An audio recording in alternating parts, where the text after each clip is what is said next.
G'day ladies and gents, and welcome back to War Thunder with Mags, and welcome back to the patch 1.63 dev server. In the last two videos we took a look at the aircraft of patch 1.63, this time we'll be taking a look at the ground forces. Now due to the sheer number of vehicles being added to ground forces this patch, this video will be dealing only with US and German vehicles, with Soviet and British vehicles coming in the next video. So, let's get to it. So first up, what is possibly the most awkwardly named vehicle in the game, Gaijin calls it the Gun Air Defense Artillery Self-Propelled 20mm M163. Its actual name is the M163 VADS, or Vulcan Air Defense System. This rank 5 battle rating 8 air defense vehicle first entered service with the United States in 1968 and is still in service today. It's armed with a 20mm M168 cannon with 2,200 rounds of ammunition and fires at a blistering 3,000 rounds per minute. Turret rotation speed is a nippy 44.6 degrees per second with a vertical guidance of 80 degrees and able to fire down at a depression of -5. And at 11.2 tons with a 301 horsepower engine, this thing will get along at 70 kilometers an hour on the ideal terrain. Armor-wise, there's very little to talk about. At its thickest point, the front armor is only 38mm thick, with 44 on the sides, 38 to the rear, and 17 all around the turret. However, there are weak points all around the vehicle's armour where it gets down to between 4 and 6mm thick in total. Most notably at one point in the direct front of the tank where, theoretically, armour-piercing 50 caliber rounds should be able to penetrate and destroy the vehicle. Although it is worth noting that the top armour of the vehicle is 38mm thick, which should provide it some defence from strafing aircraft. Of course, SPAG drivers are well accustomed to driving vehicles that have no armour, especially at rank 5, so the lack of armour on this vehicle is hardly surprising. It's really only useful for stopping tankers from spraying the vehicle down with their secondary machine gun fire from extreme ranges and winding up killing all the crew, and in most circumstances it'll work. As for internals, the engine is mounted right at the front, almost directly behind that frontal weak spot. Ammunition is directly underneath the gun in a large drum, with fuel storage placed throughout the vehicle. The M163 is honestly so small that it hardly matters its internal layout. If a high explosive shell from any tank in the game at this thing's battle rating of 8 hits this thing, it's dead. So what about the modules and ammo? Well, everything's pretty much as you would expect. This thing does get access to an artillery support, which is nice, but the real important part is the ammunition. I think most people are fairly accustomed to seeing AAA guns or SPAGs operating as tank destroyers in War Thunder. You can do it in this too, but it's going to require some positioning. It doesn't matter which belt you pick, whether it be high explosive or armor-piercing incendiary, the maximum penetration at 10 meters on all belts is only 40mm. This means that most main battle tanks will be able to effectively ignore this thing from the front and some even from the side, barring a few weak spots. You're going to have to get this thing in just the right position to find a point that you can actually penetrate an enemy tank in order to take them out. So, next up for 1,750 Golden Eagles, we have America's new premium tank, the T20. Rank 3, battle rating 4.3, and armed with a 76mm M1 cannon that you'll be familiar with from the Sherman 76mm, with a 7.62mm M1919A4 machine gun with 1,200 rounds of ammunition. It'll rotate that gun at 14.3 degrees per second, 25 degrees up with a depression of -10 degrees, and a reload time of 7.6 seconds. It weighs in at 29.8 tons with a 645 horsepower engine that will let it at best do 60 kilometers per hour. At its thickest point, the frontal armor is 63mm thick with 50mm on the side and 38mm to the rear, with 47 degrees of backslope on the upper glacis and 52 degrees of backslope on the lower glacis, giving it 82 and 137mm of effective frontal armor respectively. The turret is 63.5mm thick, giving it an effective armor from the front of around 150mm, with the mantler coming in at 51mm but being very, very flat. Honestly, looking over this tank's profile, for the most part, what this is a Sherman that shrunk in the wash. Armor-wise, it's okay for its battle rating. Not brilliant. The big caliber guns that it's going to be facing at higher tiers at a maximum up tier will go straight through its armor, but it is much smaller, much more maneuverable, and much faster, with a much smaller profile making it harder to hit. Being small, of course, does have its downsides. Everything is on top of itself, with the ammunition wrapped around the entirety of the crew. If you penetrate this tank, you're probably going to ammo rack it, providing you hit a center mass shot. At the very least, you're always going to kill a large number of the crew members. If you shoot it from the rear, there is almost no way you're not going to hit the engine and the fuel tanks. Now, this of course doesn't mean it's necessarily going to be a bad tank. It is small and it is mobile, and the best defense you could ever ask for in a tank is not getting shot in the first place. And this thing most certainly has the tools to do that. As a medium classification tank, it does come with an artillery spotter, of course. Ammunition-wise, it comes with the old favourites, the M62 APC-BC with 125mm of penetration at 100 metres, a standard HE shell which is rarely worth going through the stacks on, you keep it around for dealing with AAA, and the M79 armour-piercing shot with 154mm of penetration at 100mm or 155 at 10. So, pretty much as I said before, it's a smaller, lighter, faster Sherman with about the same offensive capability. So, last but not least for the US tree, and back in the main tree this time, we have the 90mm full-track self-propelled gun M56 Scorpion. The M56 was born of the same light tank program that gave birth to the Walker Bulldog. It was predominantly used in Vietnam by the United States, although other users did get their hands on it, and really the core behind its design was the US military wanted a tank destroyer that they could toss out of the back of an aeroplane. However, despite its light weight of 7.1 tons, it wasn't fantastic at this role. It's armed with a 90mm M54 cannon with 29 rounds of ammunition, the gun itself having about 25 degrees of traverse with 15 degrees up, 10 degrees depression, and moving at around 3.6 degrees per second. As I said earlier, 7.1 tons with a 309 horsepower engine will get it around at about 50 kilometers an hour on optimal terrain, and its turning circle is actually quite nice and tight too, which is what you would want out of a vehicle of this kind. Armour's not worth talking about it has none. The vehicle itself is basically a fuel tank, ammo racks with an engine up front, and a massive gun. It's open-topped. Taking this thing out, it doesn't matter. Just spray it with machine gun fire and you'll likely kill 2 of the 3 crew members, taking the vehicle out of commission. If you're feeling like going really overkill, shoot it with HE and you'll take out the entire vehicle. This thing's primary defense is not being seen in the first place. Module layout is standard with 2 shell unlocks and no artillery. Standard ammunition is M332 armor-piercing composite rigid with 270mm of penetration at 100 metres. First unlock is the M82 APC-BC shell with 169mm of penetration at 100 metres. Third shell unlock is HeatFS with 320mm of penetration at all ranges, and there is a HE shell to load up to deal with anti-aircraft guns should you feel the need. So, not much to say about the Scorpion. Big gun, no armour. It will do devastating amounts of damage, but if anything shoots at it, it's probably going to die. And so with the US vehicles done, we now move on to Germany with a vehicle that's name is suitably unpronounceable.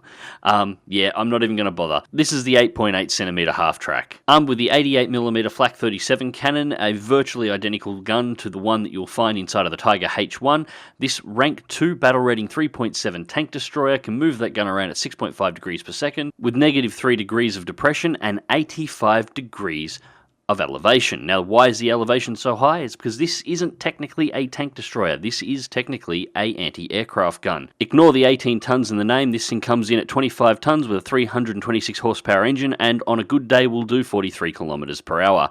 Armor is not worth talking about. It's 14mm all around, which makes this thing's armor thinner than the metal used to make the gun it carries. Module layout as standard, no shells to unlock on this one. You get the PZG-R round as standard with 145mm of penetration at 100 meters, and you get a HE round as well. That's it. 2 ammunition types available, you get them both from stock, you don't need to grind anything out. So this thing at least should be easy in that department. That 145mm of penetration should be enough to go through virtually any vehicle that it faces at its battle rating, regardless of whether it's angled or not.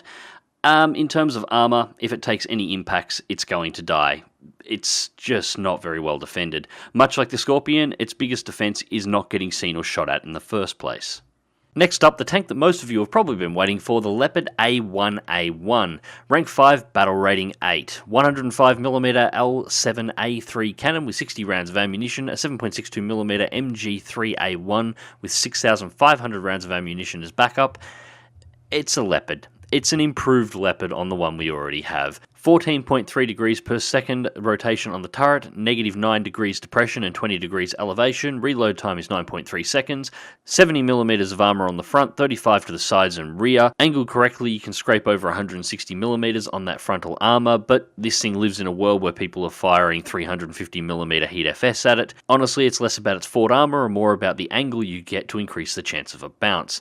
42.4 tons, 1,286 horsepower engine gives it a top speed of 72 kilometers an hour on the perfect terrain. So, it's a slightly improved Leopard. This one is still in service in some countries around the world. It was still recently in service in Australia until we replaced them with the Abrams a couple of years back. And we still have a few of them floating around. I actually got to see a couple of these up close and personal just the other day when I went to the Puckapunyal Tank Museum. Internal layout is almost identical to the Leopard we already have in tree, with the massive ammunition rack right up the front that is very easy to hit.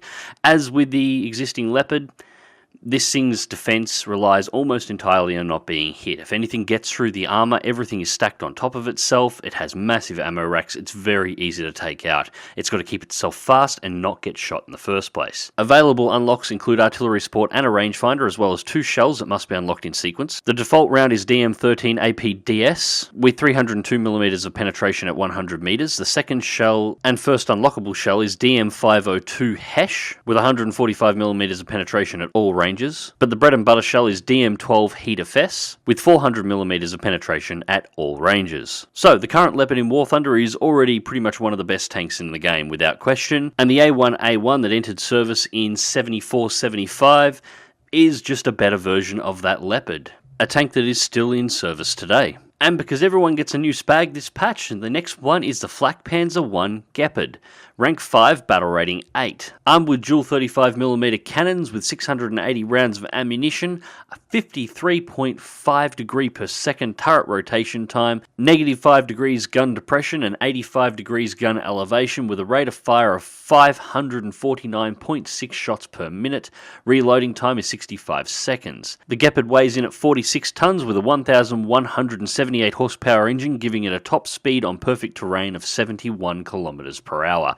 This thing can move. Once again, this one's armor isn't really much to write home about it. Its thickest point on the front's at 30mm, sides are 25, rear is 20, the turret is 25 at the front, 20mm to each of the sides. This thing's not designed to be in frontline combat and take direct fire. And while its armoring is enough to ensure that it can't be ripped apart by heavy machine gun fire mounted to any of the tanks, well, much like anything in Tier 5 really, if it takes a direct shot of HeatFS, it's gonna go through. Worth noting that the radar dish on top of it does not have any armor. It is also not considered to be part of the tank, so don't bother shooting it there. So the internal layout, we have the engine in the rear, fuel tanks all around it, nice big juicy target, transmission up the front, and a giant cylinder made out of the belts that feed these 2 monstrous 35mm cannons.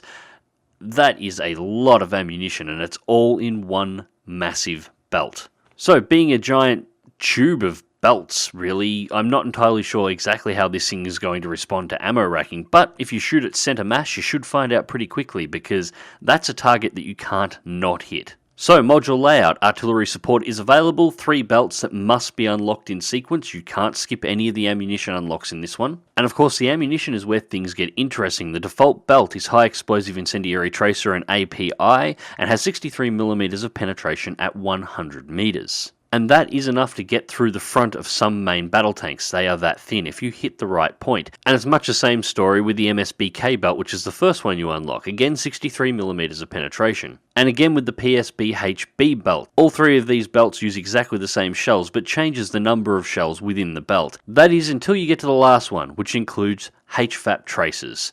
The high velocity armor piercing tracer shell comes in at 110mm of penetration at 100 meters, and is still capable of maintaining 101 at 500 and 90mm at 1000. Couple this with the 550 rounds per minute rate of fire, and this thing is a recipe with this belt for a rapid fire tank destroyer. The Gepard again is another tank born out of the 1970s, however this one is no longer in service. It was phased out in 2010. And last but not least, one of our new ATGM tanks, the Rocketon Jagd Panzer II Hot. I'm not going to spend a huge amount of time on this one. This is virtually identical to the ATGM tank we already have in place in the German tree. However, this one uses the HOT missile system. The HOT missile system stands for High Subsonic Optical Remote Guided Tube Launched Missile. So how does that vary to the systems we already have in place? Well, most of the ATGM tanks that we have in game at the moment are infrared guided. The HOT missile system, however, is optically guided, which eliminated the need for extra target painters or target designators. The unit could be very self-contained and was designed to be used either from a tank or to be mounted in a helicopter. Most notably, the Gazelle uses the HOT missile system. Now, in all honesty, that's probably not going to change much to the way it operates inside of War Thunder. Technically, all ATGMs in War Thunder are optically guided by the tank drivers, so yeah, that's not going to be such a thing. What will be important is how the HOT system operates in its launch. Most ATGM launch systems fire their engines once, burn out all their fuel, and then the missile is in guidance mode following that moment. The HOT missile systems fire twice, once while they're inside the tube, and then they do a 1 second burn after the missile has cleared. This gives them a much higher velocity, although still subsonic, than most other missiles of their class, and also gives them an incredibly long range. Again, if that's going to make a huge amount of difference to the way it operates in War Thunder, I don't know. Honestly, only combat on the live server is going to tell. What is worth noting here is it does carry 20 missiles on board, 19 in the hull and 1 in the launcher when you start the match, so you can fire 20 of these ATGMs, each one carrying the potential to one-shot a main battle tank without needing to reload in the cap circle. It's also worth noting that the stat card is currently bugged, unless the stat card is talking about the 7.62mm MG3A1 machine gun. Somehow I don't think this thing is capable of firing 1,200 shots per minute. Alright, ladies and gentlemen, so that is the last of the US and the German tanks coming into patch 1.63. The next video will be Soviet and British tanks, and it will be the last video I do on the 1.63 patch coverage, or at least until the patch goes live and we can take a look at how it operates in game. As always, thank you very much for watching. Please feel free to leave a comment in the comment sections down below. I love to read through your feedback. And until next time, click like if you do, subscribe if you want to see more, drive smart, drive safe, and I'll catch you on the battlefield.